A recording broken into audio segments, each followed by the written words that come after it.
Hey guys, how's it going, and welcome to my complete 1 to 99 hunter guide. So in this video I'm going to be showing you guys how to get to 99 hunter using the most efficient methods possible, all the way from level 1, and in the process you're going to make yourself about 60 million profit. So if you want to skip to a specific section of the guide appropriate to your level, feel free to click one of the annotations on screen right now, and if not, let's get started from the beginning.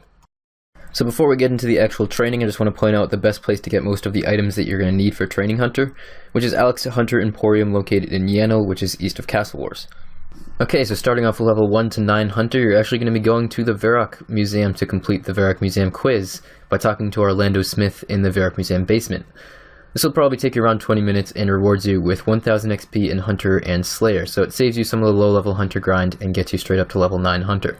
Next up, from levels 9 to 19, you're going to be catching copper longtails, which are located south of the Piscatoris fishing colony. All you need to catch these is a few bird snares. The easiest way to get there is to take a fairy ring to code AKQ, and if you haven't done the quest, run from Ardoin or from the Tree Gnome Stronghold. Once you have arrived, set up your bird snare where there seems to be a lot of birds, and just wait it out. You may want to bring some high alchemy runes or cut the nearby trees or something like that for a bit of extra experience, as these levels are fairly boring and pretty slow. Once you reach level 19 Hunter, you can move on to the tropical wagtails, which are located in the Jungle Hunter area south of the Feldup Hills. These work about the same as copper longtails, but give a bit more XP per hour, and don't forget that at level 20 you can set 2 traps at a time, which definitely helps out your XP rate. Alright, so at level 29 Hunter, you can start catching swamp lizards located in the haunted woods east of Canifis. You need to complete the Priest in Peril quest to get here, so if you haven't done this or you're level 3 skiller and don't want to, then you're going to just have to stick to the tropical wagtails. In order to hunt the swamp lizards, you will need some small fishing nets and a rope to set the traps. You can choose to stay at the tropical wagtails anyways if you like to, since you're only going to be at the swamp lizards for a few levels, but if you're getting tired of the birds, then these are a nice change of pace. You may want to take some food with you, since there are some aggressive monsters in the area that can deal you some damage. As far as the hunting, I would advise using these 2 traps right here, since they're quite close to each other. After catching them, it's best to just release them, since there isn't really much of a market for the swamp lizards. At level 33 Hunter, you can go to the barb-tailed kebits, which are located in the Jungle Hunter area south of the Feldup Hills. They're located slightly southwest of the fairy ring code AKS.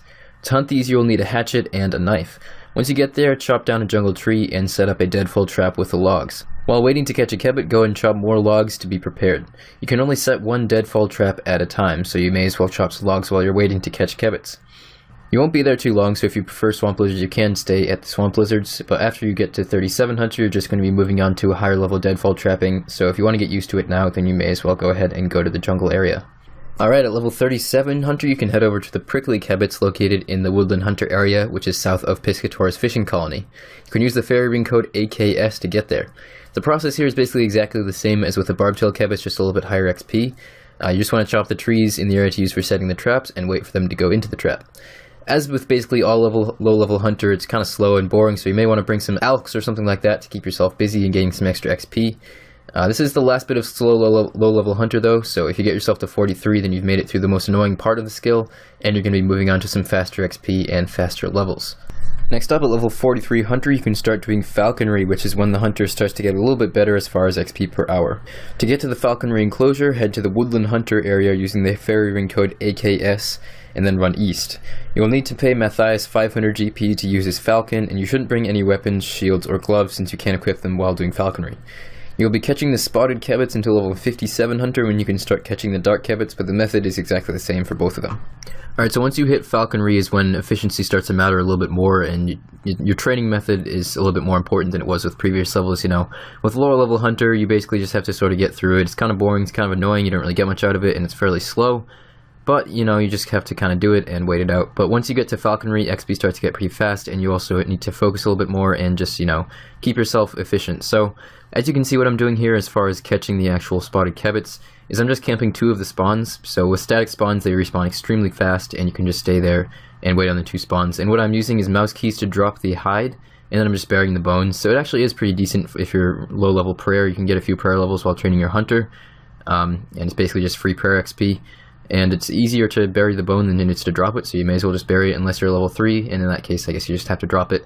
But yeah, it's definitely not worth banking these. They really don't go for much. The only thing you can use them for is to make them into spotted capes, and you will only need a few of the hides. So if you want to keep a few hides for that, then go for it, but the rest of them you're just going to want to drop, so you can be getting the best XP rate. And this is basically all you do, just keep, you know, clicking on them, catching them, and dropping the stuff, and repeating until you get to level 59 Hunter. Oh yeah, and at level 57 you can start doing the dart cabets. They're a little bit faster XP, but the method is once again exactly the same as these, just, you know, move over to where the dart cabets spawn. Alright, next up at level 59 Hunter is red salamanders. You can find these at the Orania altar west of the battlefield of Khazard and north of Castle Wars. The best way to get there is to use a spirit tree to the battlefield of Khazard and then run west, or if you don't have spirit trees you can use a ring of dueling to teleport to Castle Wars and then run north. In order to catch these you will need small fishing nets and ropes similar to the swamp lizards. With red salamanders, it's important to bring your best weight reduction gear. If you have full graceful, it's definitely a must-have, because you will be doing a bit of moving around, especially since one of the traps is a bit further away than the rest of them. As far as the actual hunting method, at level 59, you're still only going to be able to set 3 traps at once. You just want to stick to the 3 ones closest together. And once you hit level 60, you can start setting the 4th trap. Some people say that it's not worth it because it's a bit further away, but I say that it definitely is, just because sometimes you are standing idle, so if you're ever standing idle, then you can always have that trap set, and it really isn't too hard to keep up with it, and it speeds up your XP per hour. So as far as red salamanders, as you can see right here, I'm using mouse keys to get rid of the salamanders. You just want to set it up so that you have it dropping down to the 3rd option, and that makes it a lot easier to get rid of them. You do want to make sure that you're dropping them right away, because each salamander weighs like 8 kilograms. It's kind of crazy. I don't know why a salamander weighs so much, but yeah, if you have a full inventory of salamanders, you're going to weigh a huge amount, and your run energy is going to go down like crazy. So you want to release them right after you catch them, and as you can see right here, if you click away from the trap as soon as you do the action of either checking it or setting it, you can actually move yourself away quicker than you otherwise would be able to, and it avoids the stall that happens after that tick. So it's definitely worth doing that, just to speed up your trap setting, make it a little bit faster. But that's basically all you really need to do, is just keep setting your, checking the traps, setting them, and whenever they go down, make sure you reset them and everything, and make sure you're releasing the red salamanders. If you guys do want to see a guide on how to set up your mouse keys, I'll have that linked in the description, so if you want to just check that out, go ahead. I have a full guide on how to set it up with Windows 7, so if you have Windows 7, you're all set, and if not, then I'm sure there are lots of other guides out there, but it's definitely worth getting set up for stuff like this. It just makes it a little bit easier on yourself, and a little bit more relaxing to train. One thing I do want to quickly interject about this level range is that you will be hitting level 63 Hunter somewhere in here, because they're going to do these until level 67 Hunter. And lots of people will be tempted to go to red Chinchompas right away at 63 Hunter, because this is the first time you can really make any money from Hunter. And this guide is all about efficiency, and red Chinchompas are not efficient at all, especially not before level 80, so I would definitely advise not going to red Chinchompas until at least level 80, and by then you can do black Chinchompas anyway, so you may as well do those. The reason is just because red Chinchompas are terrible XP with only 4 traps, and at 63 Hunter your catch rate is pretty bad. You're only probably going to be making a maximum of maybe 200k GP per hour, which really isn't too great, and it's much better to just do these faster Hunter methods that don't make any money until you get to 73, because with black Chinchompas you can make up to 800k plus per hour once you're getting to higher Hunter levels, and you really just want to get there as soon as possible. So once again, red Chinchompa is really not worth doing. A lot of people will tell you to do them, but I would highly advise that you just wait it out a bit. Maybe be an extra 5 to 10 hours that you're going to be hunting with no profit until you get to black Chinchompas, but once you get there, it's going to be well worth the time that you saved by getting to there, because you're going to be getting so much more money. At level 67 Hunter, you can move on to black salamanders. The best way to get to these is to use the Carolanger teleport off of the ancient spellbook, which will bring you to the Graveyard of Shadows, and from there you just want to run straight east. If you don't have level 84 magic, which is required for that teleport, then you probably want to take the canoe into the wilderness and then run southeast from there, or you can just run north from Varrock and you'll get yourself there without too much time wasted. You do want to once again take the ropes and the small fishing nets, because it is catching salamanders just like the swamp lizards and just like the red salamanders. As far as the hunter method, if you've done red salamanders, you'll pick it up pretty quickly, but you do want to keep in mind that you can set 1 extra trap when you're in the wilderness, because it's a special benefit. So at level 67, you'll actually be able to set 5 traps, and you'll be able to set 6 traps once you get to level 80 for the black chins, which is pretty cool. But these themselves are actually very, very good XP. I remember when I was doing hunter, at level 67 to 73, that was the first time I really started to pay attention to my XP rate very much, and I was getting over 100k an hour doing these, which is very, very good, especially at that hunter level. So definitely worth doing these. Head over to them and do them until level 73. As far as PKers, if you're worried about that, there's 2 reasons that you shouldn't be. One is that you hardly ever see PKers here, and you're only going to be here for, a few hours. It really won't take you too long to get to level 73. And the other thing is that you're not risking anything. You don't really want to bring Graceful here just to be safe, I wouldn't say, but you can if you want to. As you can see here, I'm just wearing a Spottier Cape and Boots of Lightness to keep my weight down a bit. With high agility, with 99 agility anyways, I don't run out of run energy, but if you notice that your run is getting down and you're having to walk between traps, it's probably worth to bring some, stamina potions, energy potions, whatever you feel like bringing to keep your XP rate up. But this is basically all you need to do. Just, set your 5 traps and keep resetting them using the same methods as with the red salamanders, and you should get yourself to 7300 pretty quickly. Alright, so you finally made it to 7300. Congratulations, especially if you haven't hunted any red chins for your efficiency and patience. So you can finally hunt black chins at level 73, and this is what you're going to be doing from level 73 to level 99 hunter. They are by far the best experience per hour and the best profit, so they're great. You can make about 800k GP per hour once you get to higher hunter, and you can be getting, anywhere from 120k to 180k hunter XP per hour, going up as your level increases. So what I've got right here is a gear setup that I used, and I used for all of 99 hunter actually, from level 73 of course. And this is actually a setup for fighting back against PKers if they manage to get me. My primary priority when I see a PKer is to try to get away. But sometimes they freeze you, sometimes they tail block you, and the only thing you can really do is just fight back and hope that you can kill them before they kill you. So as you can see in my inventory, I have a range switch with some diamond bolts, I have a whip and a DDS, and I have a glory, Nezi, and dragon hides, and basically just welfare gear on me, and I'm basically 4-iteming, so if I have my protect item prayer on, I'll show you guys. I'm protecting all 4 of these items, and as you can see, nothing else here is really worth very much. You might be losing maybe 20-30k if you die. It's really not too serious. So that's why I really like this setup. As far as getting there, what you're going to want to do is just run over to the canoe east of Edgeville and just take the canoe up to the wilderness. Once you reach this spot, you just want to run south a tiny bit and you're at your destination for hunting black chins. Before we get into the hunting method, one thing to keep in mind is that you don't really need all this gear if you don't want to. If you just want to try to run, you might just want to bring some hides and nothing else really, but you do want to make sure that you bring a short bow of some sort, or maybe some knives or something. Just a cheap ranged weapon, and bring some steel arrows, something like that, because you do want to be shooting the chins whenever they run away.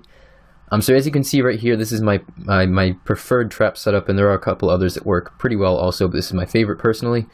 And the reason it's so good, along with the other ones, is because it's centered around a spawn point, and with static spawns, the chins respawn within seconds of catching them. So the best way to train your hunter is just to surround a spawn point and wait for it to respawn, and whenever it is running away, just shoot it. So as you can see right here, it continually spawns right in the center. It can spawn anywhere in this 3x3 range, but it will spawn most frequently in the center. And it's fine if it spawns, 1 square away, and if it runs away, you just shoot it. And that's the basic method of how you do your hunter. So as far as actually shooting them, you want to, when you're shooting the chin, you can save a little bit of XP by shooting it when you're between setting up a trap. So right when you've dismantled a trap and you're about to set up another one, you can shoot a chinchompa and then set up the trap, and the actions will combine. So shooting a chinchompa, once you set a trap right afterwards, it'll set it quicker, so you won't lose any time. So that's the most efficient way to shoot the chinchompa, is to waste no time. And it is pretty important with black chins, just because you're constantly in motion, and the faster you can get your traps reset, the better XP you're going to be getting per hour. So another thing to keep in mind is prioritizing which traps to reset. And right here is the second hunter spot that I prefer to use. It's, it's just north a little bit, but it's another spawn center, and it works pretty much just as well as this other one. I kind of just personally like this other one a little bit better. But it works out great. Both of them work out really well. So as far as the priorities of which traps to dismantle or which traps to set up, the first one you want to prioritize is actually a trap that has fallen to the ground and is just spawned as an item, so you can right click on it to lay the trap, because you can set this trap in the least amount of ticks. The second priority is a trap that has a chinchompa in it, and this is what you're obviously going to be looting the most. And the third priority goes to a trap that has been sprung and didn't catch a chinchompa. And the reason for this is because if you leave those traps for long enough, they will go onto the floor, and then you can lay them in fewer ticks, because it's fewer ticks to just set a trap than it is to pick up a trap and to reset it. And of course, you can't let this happen with your regular traps that have caught a chinchompa, since you won't be getting XP if you do that. But if you let your trap that doesn't have a chinchompa in it fall to the floor when you're just continually resetting your other traps, then you can save a few ticks by letting it do that. But of course, you always want to stay in motion, and you should only do this if you are constantly having other traps being activated and you're just busy. And you'll know what I mean when you're doing these. After a while, you sort of pick up the smaller, more efficiency type things as far as black chins. So a few other things that are useful as far as black chins, you know, you will encounter a lot of PKers. It's just sort of a thing you have to come to terms with if you're going to want to be getting the best hunter XP. But honestly, I lost maybe 1 to 2k black chins out of like 38,000 that I hunted, all the way up to 99 hunter. So it really wasn't too bad for me, honestly, and I don't expect it to be too much worse for you. But there are a few things that you can do to help prevent PKers. So number one thing that I would recommend is to hunt with a friend that is within the combat level range of you, for level 33 wilderness. And the reason for this is that when you see a PKer, you can actually attack your friend, and you can just keep shooting arrows at them between, you know, setting your traps just like you would with shooting a chinchompa. And since it's single way combat, the PKers won't be able to attack you. And just throw on your ranged prayer and your friend, and just stay in combat with your friend. And when you do this, you're not going to be dealing too much damage to each other, and the PKers can't hit you, so they'll probably get frustrated and leave pretty quickly and not bother you. Now, sometimes they can get you before you can react fast enough, and in this case, you know, you just want to run south and maybe fight back if you can, hope that you don't get teleblocked, and just go down to level 30 and teleport away with your glory. So a couple things that people do that aren't necessarily the greatest idea is to bring a splasher with you into the wilderness, and this is an account that just continually attacks you and splashes on you. And that way you stay in combat so PKers can't hit you. The reason that this is not so great is because when you do this, you can't shoot the chinchompas, and if you can't shoot your chins, it lowers your XP rate very significantly. And this is a problem. You know, you want to be getting the best XP you can, and you're much better off not doing this. You know, if you do really want to be safe and you're not too worried about XP, it's something you can do, and it's still better than hunting red chins. But I really wouldn't recommend it, just because, you know, hunting without shooting the chins is significantly slower, to say the least. One other thing that you can do is bring imp boxes to teleport your black chinchompas away. This can be kind of nice, but it does take kind of a bit of time to get all of the imp boxes. I never did this at all, and I only lost a couple thousand, as I said. And I sometimes banked with over 1,000 in my inventory. But really, you just have to play it by ear. You know, if you want to be on the safer side, bank more frequently or get some imp boxes, and if you don't, then you don't have to. But I personally didn't bother to use them. It's not a necessity, but it is something nice that you can do to bank your chins every so often. Alright, so that's about it for the 1 to 99 Hunter guide. Thanks a lot for watching, guys, and I hope this helps you out with getting 99 Hunter. Good luck. It definitely is worth getting. You're going to make a lot of money. Here's some motivation for you guys. 36.7k black chinchompas. That's how many I hunted from 73 to 99 Hunter. And it's going to be selling for over 60 mil, which is really cool. They're at a very high price right now, which is really nice. But either way, you're going to be making tons of money off of Hunter. And it's a pretty cool cape too, so I'll leave you guys with the emote. Once again, thanks a lot for watching. Definitely drop a like if this guide helped you out, and subscribe if you want to see more videos like these. And I will see you guys soon with more videos. Later, guys.